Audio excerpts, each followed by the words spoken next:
Amigos, y ahora sí, le doy la bienvenida al economista Antonio Siriaco. Buenas tardes, maestro. Buenas tardes, siempre es un placer estar contigo y tú sabes que situaciones ajenas a nuestra voluntad hemos llegado un poquito retrasado, pero aquí Esto es estamos. en vivo. Lo importante es que lo tenemos Así aquí es, y vamos a así es, aprovechar así es. de inmediato estos minutos. Miren, ya decía yo de esta declaración pues que ofreció el Colegio Dominicano de Economistas, alertando sobre una posible recesión que pudiera impactarnos mucho más del impacto que ya tenemos por otras situaciones internacionales. ¿Usted cómo ve el panorama? Mira, yo creo que la economía dominicana, dentro del contexto que se está viviendo, es una de las economías con mayor fortaleza, sin lugar a dudas.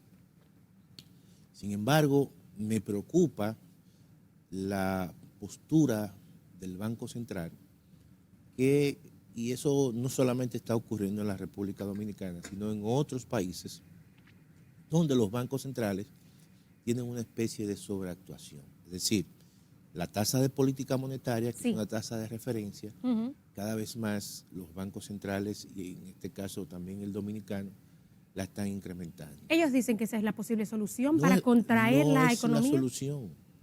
¿Por qué? Porque la inflación que vive el país y que vive el mundo es una inflación en esencia de carácter energética. Los precios de los combustibles, producto de la guerra de Ucrania y Rusia, se han disparado. Los precios de la energía se han disparado porque estamos hablando de que no solamente el petróleo se ha incrementado de precio, sino también el gas natural y el carbón mineral.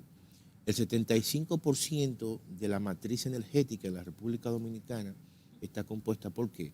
Por petróleo, gas natural y carbón mineral. Si los precios internacionales de esos combustibles e hidrocarburos se incrementan, claramente que eso va a tener un impacto en la República Dominicana. Pero también los commodities agrícolas, porque estamos... Las materias primas, ¿no? Para que la gente entienda, claro. Exactamente, el concepto de commodities se refiere a materias primas de origen, en este caso agropecuario. Sí. El maíz prácticamente se ha incrementado más de un 30%. Las grasas comestibles se han incrementado, el trigo se ha incrementado, la soya se ha incrementado. ¿Qué significa eso? Que grandes renglones aquí agropecuarios necesitan de esos insumos. Para producir pollo, tú necesitas que maíz, necesitas soya.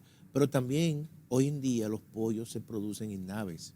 Esas naves están totalmente acondicionadas y climatizadas. Son grandes naves con aire acondicionado. Eso implica un uso de energía.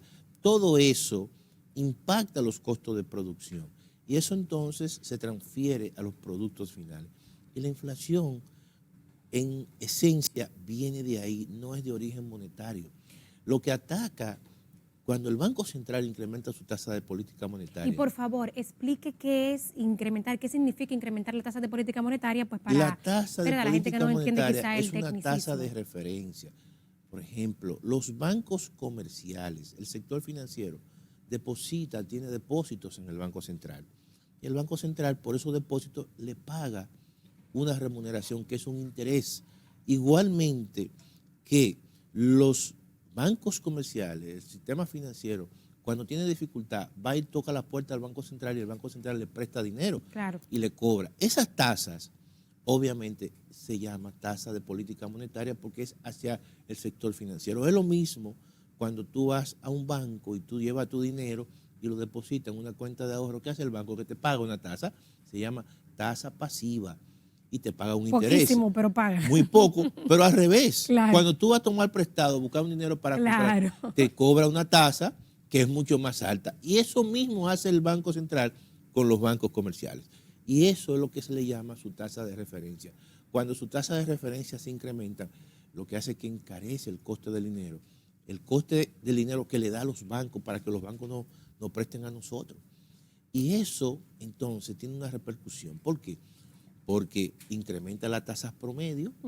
Cuando yo voy al banco, en los próximos meses, cuando yo vaya al banco a tomar prestado, el banco me va a decir, mira, no va a ser a un 8 ni a un 9, va a ser a un 12 o a un 15. ¿Y qué ocurre? Que cualquier negocio que yo quiero emprender va a ser mucho más costoso. Entonces yo sencillamente lo pospongo todo eso restringe la actividad económica, todo eso disminuye la demanda, todo eso hace que la economía no sea muy activa y eso ralentiza el crecimiento. Eso, cuando hablamos de ralentización, estamos hablando de una recesión. Y por eso es que el Colegio Dominicano de Economistas dice, ojo, porque si eso sigue ocurriendo, entonces vamos a provocar una recesión innecesaria. ¿Por qué? Porque a pesar de que ocurra esa recesión, la inflación va a seguir alta, porque la inflación no es de origen monetario, no es porque hay mucha gente con mucho dinero, sino porque desde fuera todo lo que se compra es mucho más costoso. Antonio, pero hay otros bancos centrales de otros países que están teniendo la misma práctica. Están haciendo eso y lo están haciendo y también están recibiendo las críticas. El Premio Nobel de Economía, Paul Krugman, precisamente en su último artículo en el New York Times, dice el Banco Central o la Reserva Federal de los Estados Unidos está provocando o provocará una recesión. ¿Por qué? Por la misma razón que te estoy explicando. Lo mismo ocurre en otros países. Tú sabes una cosa, si tú observas la inflación en Bolivia es muy bajita. ¿Tú sabes por qué? Porque Bolivia tiene una independencia energética. Bolivia produce y es un exportador de gas natural. Y Bolivia, como produce combustible, entonces prácticamente ha subsidiado sus combustibles y eso no le toca, porque como eso viene de fuera y ellos son exportadores, todo lo contrario. Ellos lo que se están beneficiando porque están exportando. En medio de esta situación. Más caras, claro. ¿Qué podemos decir, Antonio? Escuchábamos al ministro de Industria y Comercio esta semana diciendo que en República Dominicana la canasta básica se ha mantenido con precios estables y hablaba de cómo ha influido en eso, por ejemplo, la tan criticada ley provisional de tasa cero para 67 productos y otras cosas más. Es cierto que muchísima gente dijo que no se iba a sentir, que eso no iba a influir en nada. Sin embargo, el ministro dice que eso ha mantenido los precios como están. Yo creo que todavía no hay tiempo para tú decir que eso ha impactado fuertemente la canasta básica, porque la aplicación es reciente. Ahora, yo sí te digo lo siguiente, si yo como gobierno hubiese aplicado esa tasa, yo utilizo el INESPRE para importar una parte y así yo me aseguro de que esos productos van a llegar rápidamente, más barato, a los grupos más carenciados. ¿Por qué? Porque en tiempos como lo que estamos viviendo, que son tiempos de carácter difíciles, esta coyuntura tú tienes que asegurarte de que ese tipo de medida tenga efecto de manera inmediata. Entonces, ¿qué ocurre? Como los importadores son privados, entonces tú no tienes una garantía de que eso realmente se transmita de forma rápida. Entonces, yo lo que creo es que esas declaraciones que dio el ministro, pienso yo, todavía no hay un tiempo prudente para tú medir el impacto que eso ha tenido en la canasta básica. ¿Por qué? Porque es reciente. Apenas eso debe tener alrededor de 15 o 20 días que se anunció que prácticamente eso se está ejecutando. Y además otra cosa, para tú importar un producto se requiere tiempo. Ya no es un proceso rápido, sino por la situación que hay en la cadena de suministro. Terrible. De un mes. El retraso en los embarques, señores. Yo que conozco de situaciones cercanas, es una cosa de locos. Así mismo, entonces, no es verdad que esos pollos que importaron llegaron en 15 días. No es verdad que esas habichuelas que van a importar llegaron en 15 días o que las carnes llegaron en 15 días.